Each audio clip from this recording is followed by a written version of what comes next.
بسم اللہ الرحمن الرحیم۔ سورة الفتح مدنیہ، سورہ فتح جو ہے یہ مدنی سورہ ہے، 48th chapter of the Quran has 29 verses.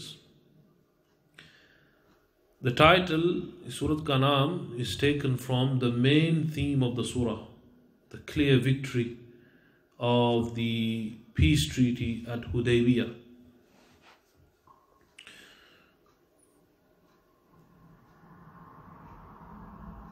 نبی کریم صلی اللہ علیہ وسلم نے فرمایا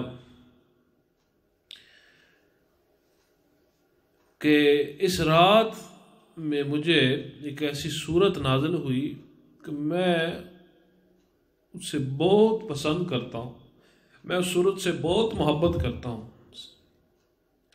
سب سے زیادہ میں اس صورت سے محبت کرتا ہوں۔ پھر آپ علیہ السلام نے تلاوت فرمائی، اِنَّا فَتَحْنَا لَكَ فَتْحًا مُبِينًا، یہ سورہ پھر فتح تلاوت کی، اور یہ سورہ مدنی ہے۔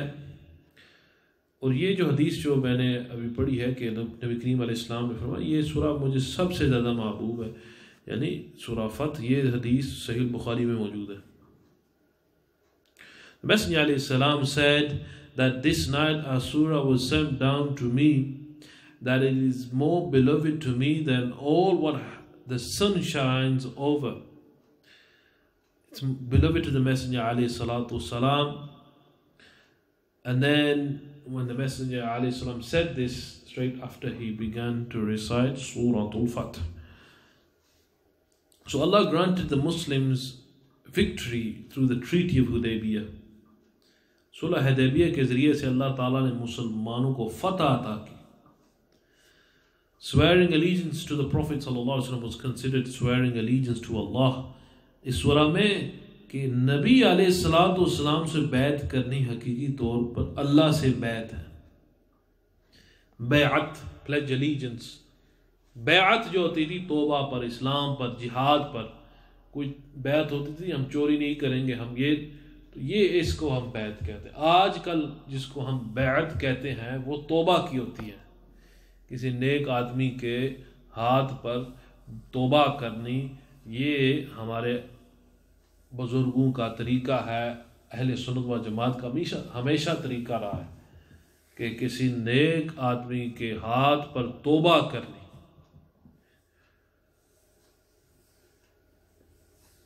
اور یہ بندہ خود بھی توبہ استغفار کر سکتا ہے۔ تو یہ بیعت کرنا جو ہم تصوف کی زبان میں جانتے ہیں، بیعت ہونا اور مرید ہونا وغیرہ، یہ کوئی فرض واجب تو نہیں ہے، فرض واجب نہیں ہے۔ لیکن اگر کوئی کسی کے ہاں کوئی استاد نہیں، کوئی راہبر نہیں، کوئی رہنمائی کرنے والا نہیں، تو وہ اچھے ایک نیک آدمی، مخلص علم والا، وہ اس کی رہنمائی کر سکتا ہے اس معاملے میں۔ لیکن لوگوں کو جمع کرنا، پھر بیعت کے لیے کہنا، پھر یہ کہنا کہ ہماری جماعت بڑی ہو جائے، مرید زیادہ ہو جائیں، اور یہ غلط بات ہے، اس میں اخلاص نہیں۔ بیعت کا اکثر مقصد توبہ ہوتا ہے، لوگوں کو اللہ کی طرف بلانا، اپنی طرف نہیں ہم بلاتے۔ جو اصلی اور حقیقی مشائخ اہل سنت و جماعت کے، وہ اللہ کی طرف بلاتے ہیں۔ اللہ سے بیعت کرنی ہے تو حضور علیہ السلام کے ہاتھوں پر بیعت کرنا۔ حضور علیہ السلام کے ساتھ بیعت کی ہے تو گویا کہ اللہ سے بیعت کی ہے۔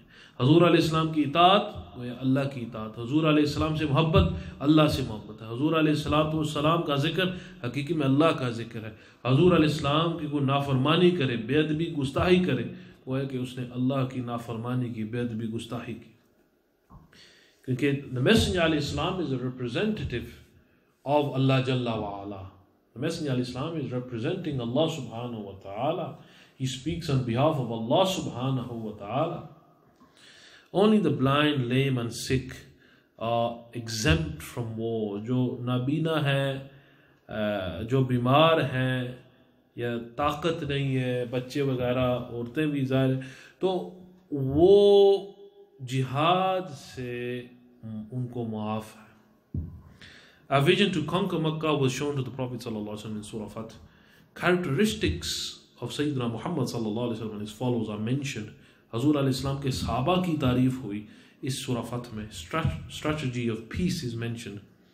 اللہ تعالیٰ نے فرمایا ہم نے آپ کو گواہ بن کر، خوشخبری دینے والا بنا کر، ڈرانے والا بنا کر بھیجا ہے، اور تاکہ ایمان لائے تم، یعنی لوگ ایمان لائے اللہ پر، اس کے رسول صلی اللہ علیہ وسلم پر، وَتُعَزِّرُوهُ وَتُوَقِّرُوهُ، اور تعظیم، عزت، توقیر کریں، اس میں مبالغہ کریں. اس آیت سے علماء لکھتے ہیں کہ حضور علیہ السلام کی تعظیم، ادب، احترام اور اس میں مبالغہ کریں جتنا بھی ہو سکے. To honor the messenger علیہ السلام، revere, honor the messenger صلی اللہ علیہ وسلم. اور جس طرح آپ علیہ السلام اپنے مبارک دور میں صحابہ ادب احترام کرتے تھے، یعنی زندگی میں، ظاہری زندگی میں جس طرح بھی ادب، تعظیم، توقیر لازم تھا، احترام لازم تھا، وصال شریف کے بعد بھی، پردہ فرما جانے کے بعد بھی اسی طرح تعظیم، توقیر ضروری ہے، واجب ہے.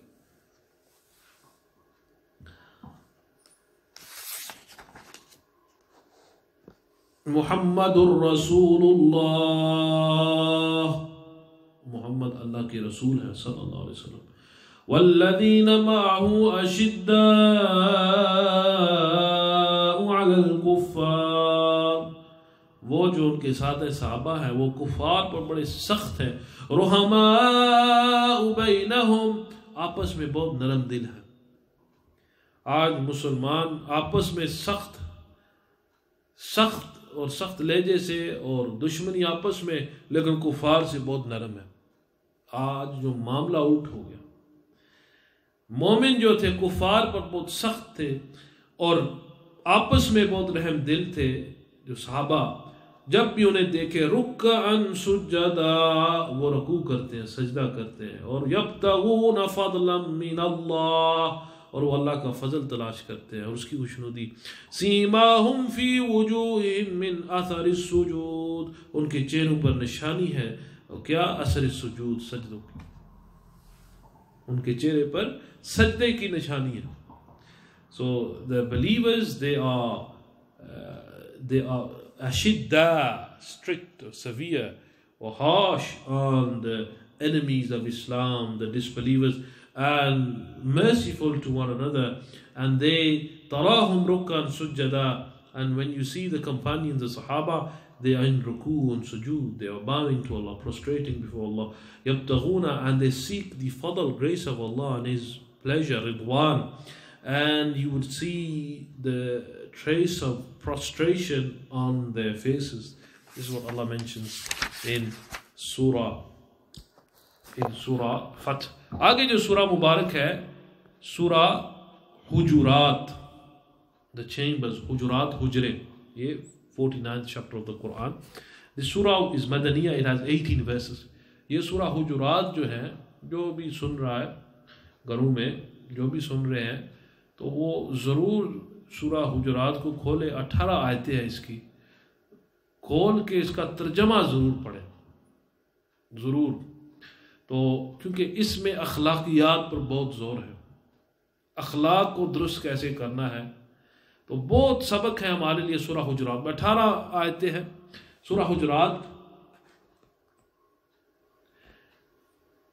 یہ سورہ اس وقت نازل ہوئی کہ بنو تمیم سے کچھ لوگ آئے اور انہوں نے حضور علیہ السلام کو اس طرح بلایا، اور بڑے بے ادبی سے حضور علیہ السلام کو بلایا.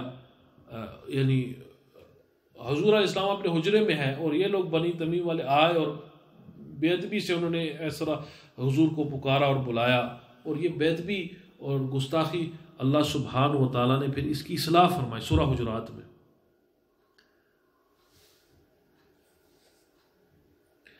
So in this surah we have the instruction to lower one's voice. لا ترفعوا اصواتکم فوق صوت النبی، کہ اپنی آوازوں کو حضور اقدس صلی اللہ علیہ وسلم کی آواز پر بلند مت کرو، آواز کو پست رکھو. حضور علیہ السلام جب بولے تو کوئی اونچی آواز نہ کرے. اسی طرح جب حدیث قرآن پڑھا جائے سب خاموش ہو جائے. اگر یہ ریڈیو کے ذریعے سے حدیث بیان ہو رہی، قرآن بیان ہو رہا ہے، جتنے بھی گھروں میں ہیں ان پر لازم ہے سننا، اگر وہ بند کر دیں تو بہتر ہے، بجائے یہ لگا رہے کوئی قرآن پڑھتا رہے، کوئی حدیث کہتا رہے اور آپ اپنے کام میں لگے رہیں یا اس کو نظر انداز یا اس کو نہ سنیں، تو یہ غلط بات ہے، اس کو یا بند کر دیں یا اچھی طرح یعنی قرآن سنیں یا حدیث سنیں، کیونکہ یہ پھر یہ نہ دیکھیں کہ کون کہہ رہا ہے، یہ دیکھیں کیا کہہ رہا ہے۔ یہ صحابہ کرام فرماتے ہیں انظر الی ما قال ولا تنظر الی من قال، کہ یہ نہ دیکھا کریں کہ کون بات کر رہا ہے، یہ دیکھیں وہ کہہ کیا رہا ہے۔ Look at the content of the one who is delivering. Do not look at the one who is delivering or who the person is. So when we hear Quran or Hadith of the Messenger of Islam, we must have that adab and ihtiram. Do not raise your voices. Do not raise your voice over the voice and do not raise your voice in the presence of the Messenger of Islam. حضور اقدس صلی اللہ علیہ وسلم کے سامنے اپنی آواز کو بھی مت بلند کرنا۔ تو آپس میں اصلاح اور اتفاق پیدا کرو، ایک دوسرے سے do not laugh at one another، ایک دوسرے پر ہنسو نہ، من ضحک ضحک، جو ہنستا ہے وہ لوگ اس پر بھی ہنسیں گے۔ So don't laugh at don't laugh at each other to degrade one another، ایک دوسروں کو حقیر سمجھنا اور حقیر ظاہر کرنے کے لیے ایک دوسرے کے مذاق اڑانا وغیرہ، یہ وہ do not defame one another through sarcastic remarks۔ بعضوں کی بہت بری عادت ہوتی ہے کہ وہ دوسرے کو اس طرح کے لہجے میں بات کرتے ہیں اور اس کو یعنی تکلیف دیتے ہیں۔ sarcastic remarks to defame, to mock، یعنی ان کے زبان پر کوئی اچھی بات آتی نہیں ہے، ہمیشہ اس طرح کی باتیں ادھر ادھر کی، لوگوں کو تکلیف دینا۔ حالانکہ نبی کریم علیہ السلام کی عادت مبارک ہمیشہ اللہ کی حمد و تعریف، ہمیشہ لوگوں کے لیے دعا کرنا۔ ہم حضور کے امتی ہیں، حضور کا راستہ اپنانا چاہیے۔ نبی کریم صلی اللہ علیہ وسلم نے فرمایا ہمیشہ اچھی بات کو، خیر کہو، اگر خیر زبان پر نہیں تو خاموش رہو۔ تو do not defame one another through sarcastic remarks. Do not call one another by offensive nicknames. یہ برے القابات سے ایک دوسرے کو نہ بلاؤ، اچھے نام سے ایک دوسرے کو بلاؤ۔ اس طرح بدگمانی نہ کرو، سورہ حجرات میں بدگمانی، do not be suspicious, avoid immoderate suspicions۔ یہ بدگمانی کرنا یہ گناہ ہے۔ do not spy one another، جاسوسی مت کرو ایک دوسرے، اور ایک دوسرے کی غیبت نہ کرو۔ قرآن میں سورہ حجرات میں ایک دوسرے کی غیبت نہ کرو، اور فرمایا کہ کیا تم چاہتے ہو کہ اپنے مردے بھائی کا گوشت کھائیں؟ یعنی غیبت نہ کرو۔ غیبت کا معنی اپنے بھائی کی کسی کا ذکر ایسے انداز میں کرنا کہ اس کی عدم موجودگی میں، یعنی وہ موجود نہیں ہے اور اس کا ذکر ایسے کرنا کہ اگر اس کو سن لے وہ ناراض ہو، اس کو تکلیف ہو۔ تو غیبت نہ کرو۔ A true believer is he who believes in Allah and Allah's message and he strives in the path of Islam with his wealth and person in the way of Allah subhanahu wa ta'ala۔ تو اللہ اور اس کے رسول صلی اللہ علیہ وسلم سے آگے نہ بڑھو، جو اللہ فرمائے، جو حضور علیہ السلام فرمائے اس سے آگے نہ بڑھ جائے، بس جو حضور علیہ السلام فرمائے، اللہ تعالیٰ فرمائے، وہ ہمارے لیے کافی ہے۔ اللہ سبحانہ و تعالیٰ فرماتا ہے کہ اپنے آوازوں کو پست رہو، یہ دلوں کا امتحان ہے۔ حضور علیہ السلام کی بارگاہ میں آواز پست رکھیں، آواز حضرت ابو بکر، حضرت عمر، وہ کبھی اپنی آواز اس آیت کے بعد اونچی کرتے بھی نہیں تھے، بہت آہستہ سے آواز اور بات کرتے۔ نبی کریم علیہ السلام مسکراتے اور فرماتے، یعنی زور سے بولے، تھوڑا سا اونچا بولے، یعنی اونچی آواز میں، تاکہ سنائی دے۔ لیکن یہ ادب و احترام ہے صحابہ کا۔ حضور اقدس صلی اللہ علیہ وسلم کے سامنے ایسے بیٹھتے تھے گویا کہ پرندے ان کے سر پر ہیں اور بالکل ادھر نہ ادھر ہوتے۔ The messenger صلی اللہ علیہ وسلم's companions would honor the messenger علیہ السلام. They would not move an inch, or they would not raise their voice. The messenger, they had the greatest of adab for the messenger صلی اللہ علیہ وسلم۔ ہم اسی پر آج اکتفا کرتے ہیں۔ تو سورہ حجرات میں ہمارے لیے اسباق ہیں کہ کم از کم یہ جو مورل بیہیویئر، اخلاقیات جو ہے یہ اس میں بیان ہوئے ہیں کہ don't laugh at one another to degrade one another, don't defame one another, don't call each other offensive names, avoid immoderate suspicions, do not spy on one another, do not backbite one another, and so on and so forth. تو اللہ سبحانہ و تعالی ہم سب کو عمل کی توفیق عطا فرمائے. ہم اسی پر اکتفا کرتے ہیں. اور سورہ قاف the 50th chapter of the Quran. ابھی تو mashallah we have 64 chapters left of the Quran and only a couple of days left inshallah. So very quickly we will go through each surah and do as much as we can inshallah. Inshallah azza wa jal. سبحان ربك رب العزة عما يصفون وسلام على المرسلين والحمد لله رب العالمين.